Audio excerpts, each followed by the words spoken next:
para o senador Sérgio Moro, a quem conceda a palavra. Obrigado, senhor presidente. Senhor Delgatti,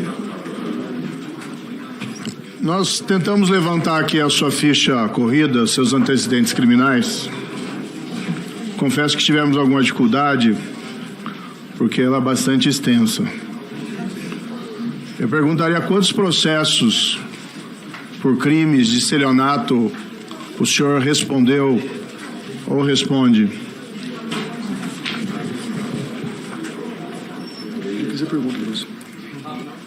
Se perdeu a conta, pode também esclarecer. Repetir, por gentileza. Quantos processos por estelionato, ações penais o senhor responde ou já respondeu? Respondi cerca de 4 ações e fui absolvido em todas elas.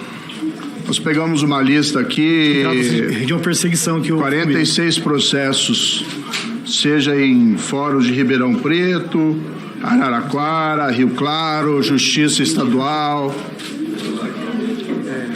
Quem que é João Otávio Pasqualino?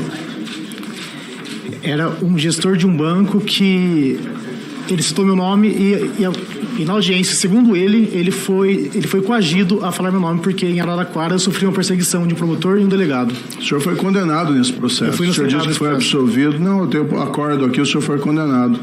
Consta aqui no processo. Em segunda instância, o processo foi dado como prescrito. Mantendo a condenação do senhor. Sim, não. O senhor foi condenado e depois não foi aplicada a pena porque houve a prescrição. Mas o acordo é condenatório. Eu vou ler aqui para o senhor. João Otávio, enquanto funcionário do Banco Itaú, teria agido em conluio com Walter no período de 7 de abril a 23 de julho de 2013, efetuando consulta aos dados cadastrais de titulares de 44 cartões de crédito de clientes do banco, encaminhando os dados e as fotografias das respectivas assinaturas a Walter. Logo em seguida, João Otávio teria providenciado o extravio dos referidos cartões junto ao correio, encaminhando-os a Walter, que por sua vez os desbloqueava e utilizava no comércio em diversas cidades como Campinas, Atibaia e Bragança Paulista, realizando compras em prejuízo dos titulares dos cartões da instituição bancária, no montante de R$ 623.479. Só nesse caso aqui, senhor Walter, o senhor foi condenado como estelionatário de 44 vítimas diferentes.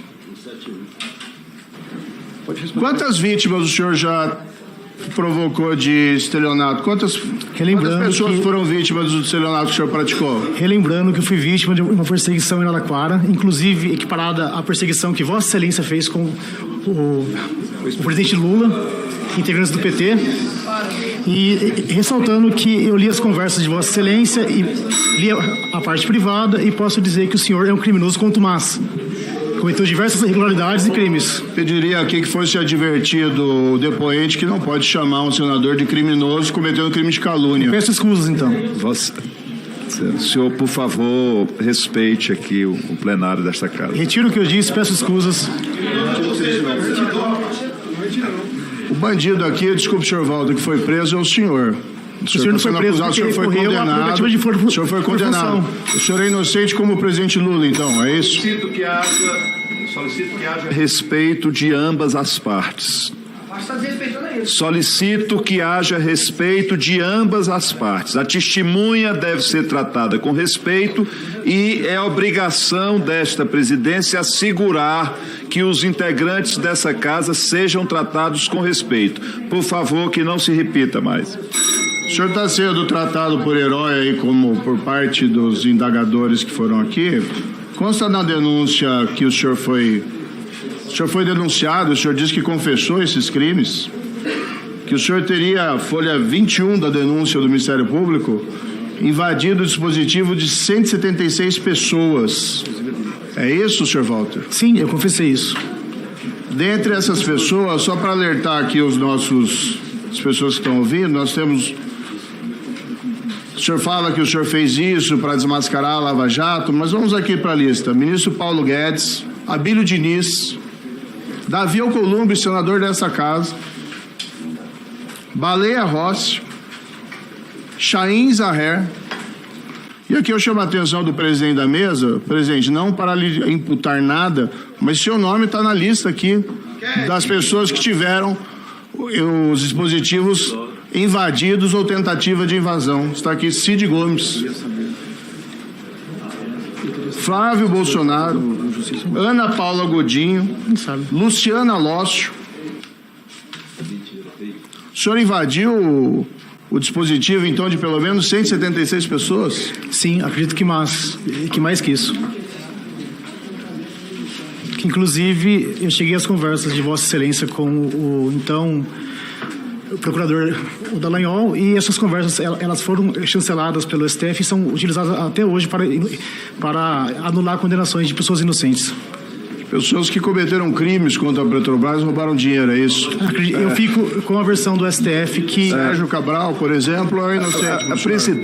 A presidência solicita às duas partes, a casa, e eu estou falando a todos os componentes, a todos os integrantes dessa CPMI e a testemunha que se atenham à discussão sobre questões relativas ao objeto da convocação da testemunha.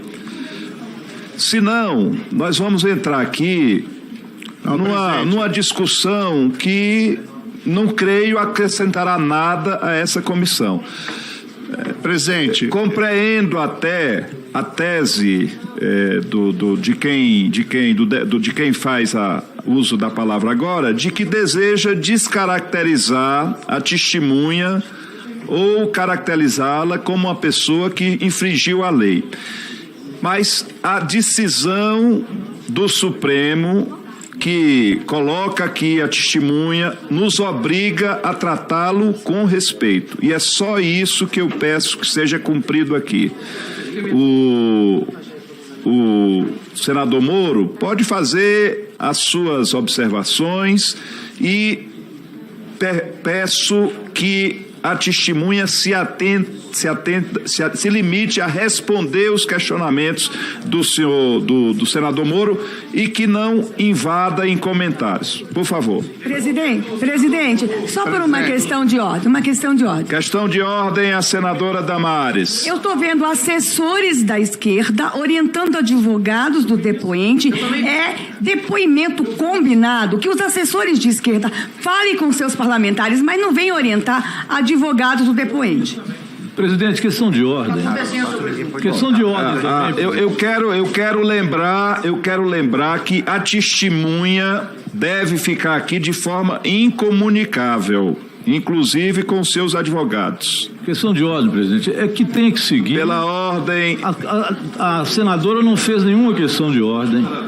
E eu entendo o desespero que eles estão depois de todo esse depoimento que coloca o crime de Jair Bolsonaro, mas tem que andar de acordo com os fundamentos. Eu vou ponderar aqui que a gente dê sequência, já ouvimos 8 inscritos, avançamos bem. Eu peço então ao senador Moro, vamos descontar aí, vamos acrescentar o seu tempo, creio que 3 minutos, que foi o tempo aqui de suspensão, e eu peço, deseja mais? Não, eu acho que tem que repor. Eu acho que 3 minutos foi o que Vossa Excelência teve de interrupção. Então, peço que acresça em mais 3 minutos o tempo do senador Sérgio Moro e peço que se atenha, que seja objetivo em relação a questionamentos à testemunha. Só tem que repor 30 segundos. Tá, eu vou retomar aqui, presidente. Pois não. Existe uma questão aqui, sim, os fatos são de agora, mas existem problemas de credibilidade da testemunha que praticou estelionatos em série. Aqui eu não falo de maneira ofensiva.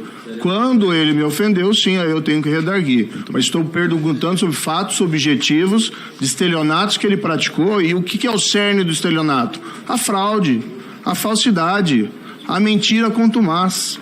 E aqui chega o depoente contando as suas versões, tal, isso depois vai ser analisado, mas eu vejo aqui muitos colegas tomando a palavra dele como se fosse uma verdade absoluta, quando a gente está diante aqui de um estelionatário profissional condenado.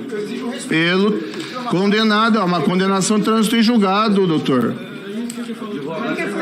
A presidência, mais uma vez, solicita que a testemunha seja tratada com respeito. Na folha 68 da denúncia do Ministério Público contra Vossa Senhoria, há um diálogo do senhor com Fernanda. Quem é essa Fernanda? Na denúncia do Ministério Público. Em que denúncia? Na denúncia da spoofing. O senhor se passa aqui por um... O senhor já trabalhou numa instituição financeira, num banco? Não. Tem o áudio do senhor aqui, o senhor fala com a Fernanda e passando-se por um gerente de banco ou coisa parecida, o senhor obtém dados dela para praticar um estelionato. Bom, é isso que aconteceu? Eu não me recordo disso. Se você puder dar um play no áudio. Eu vou ler aqui, ó. Ao longo da gravação, é possível perceber que Walter se apresenta como responsável pela área técnica e segurança de uma instituição financeira e orienta a cliente do banco a realizar uma atualização no computador de forma a instaurar programa malicioso que possibilitaria a colheita dos dados de segurança da vítima. Um trecho aqui, Walter. Assim, acredito que a senhora receberá um novo contato para fazer a atualização da outra. Porém, como este contato, a senhora já toma conhecimento de como faz e como pode fazer sozinha. A Fernanda disse para o senhor, eu fiquei achando que era hacker, vírus, alguma coisa. Eu tinha pedido esse procedimento. O que é esse diálogo do senhor? O que consta aí, foi aberto um inquérito para averiguar isso. Foi constatado que não é minha voz e... O MPF pediu o arquivamento do inquérito, inclusive isso saiu na revista Veja, que segundo o MPF não há indícios de que seria eu e foi pedido o arquivamento desse inquérito.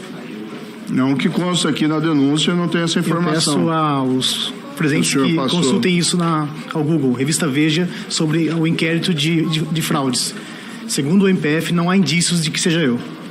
Na folha 70 tem um outro trecho da denúncia do Ministério Público. Essa mesma técnica é utilizada por Walter e outro arquivo analisado em que o denunciado conversa com um homem não identificado e tenta convencê-lo a realizar uma atualização no software do computador. Nessa conversa, Walter se identifica como Fernando. Folha 70 da denúncia. A denúncia ela foi feita pelo MPF, que são pessoas equiparadas ao MPF em que o senhor trabalhava, que impuseram isso. Contudo, foi aberto um novo inquérito no qual, segundo o mesmo MPF, não há indícios de que seja eu quem realizou essas ligações e não há indício algum de que eu tenha cometido um crime de fraude no inquérito vinculado à operação spoofing. Isso é público. Consta na folha 71, na análise do conteúdo armazenado no e-mail do outro denunciado, Gustavo Henrique, foi encontrado um arquivo de vídeo em que Gustavo filma Walter realizando uma ligação para possível vítima e fraude bancária. O que foi isso? Tá, na folha 71. Isso foi encontrado com o Gustavo e eu tenho conhecimento acerca disso.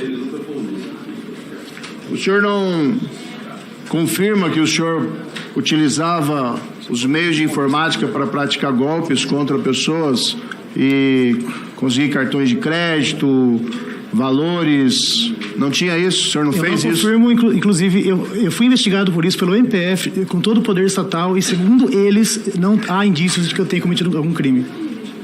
E aonde que está isso, então, que o senhor está dizendo? Existe um inquérito e tem uma reportagem na revista Veja que cita o trecho do inquérito, o número do inquérito, e Vossa Excelência pode consultar esse inquérito, porque ele é público, como todo outro inquérito que tenha finalizado ou pedido arquivamento. Quem é Danilo Cristiano? Danilo Cristiano é um rapaz que ele foi preso na operação spoofing porque, na minha visão, o MPF precisava de no mínimo 4 pessoas para ter o crime de organização criminosa e me manter preso até que fizesse uma delação premiada. Na denúncia do Ministério Público, na folha 40, a troca de mensagens do senhor com o senhor Danilo, isso 2 meses antes de revelação dos fatos envolvendo lá as mensagens hackeadas da Lava Jato, e o senhor, leia aqui trecho da denúncia, 2 meses antes da veiculação da mídia do conteúdo das mensagens obtidas por Walter, Danilo é informado pelo principal autor do crime que acabou a tempestade, veio a bonança, indicando a melhora financeira do grupo. O senhor pode esclarecer isso? Essa frase ela pode ser interpretada de milhares de jeitos. O MPF interpretou desse jeito, então tem que perguntar ao procurador que representou o MPF o porquê que ele interpretou dessa forma. Tanto que foi usada essa frase como prova da participação de Danilo, que não faz sentido algum. Depois da tempestade minha bonança, eu ouvia da minha avó, sempre, que eu reclamava a ela que eu estava triste, cansado. Veio a bonança, não era dinheiro que o senhor estava recebendo? Não, negativo. Inclusive, o senhor trabalhou gratuitamente para hackear o telefone de 176 autoridades, inclusive o senador Davi Alcolumbre. Eu fiz isso porque eu sofri uma perseguição, fiquei preso por tráfico de drogas com um medicamento que eu tomo há 18 anos e a minha revolta levou a isso. Inclusive, eu pagaria alguém que fizesse isso e me entregasse as mensagens. Por que o senhor invadiu o telefone do senhor Davi Alcolumbre? Porque eu fui imparcial. Eu invadi, inclusive, um telefone que tinha o nome de Lula. E não encontrei nada. E qual era o objetivo do senhor para fazer esses... Solicito a Vossa Excelência que já foi concedido o tempo. Eu solicito a Vossa Excelência que conclua a sua participação. Então, para concluir, só para meus comentários finais aqui, nós temos o depoente que é acusado, processado por diversos crimes de estelionato. Pelo menos um caso aqui, nós não conseguimos remontar todos, há casos ainda em tramitação, há um caso aqui de condenação que envolveria pelo menos 44 vítimas. Sinais claros de que o depoente está envolvido na prática de fraudes e faz do crime a sua profissão.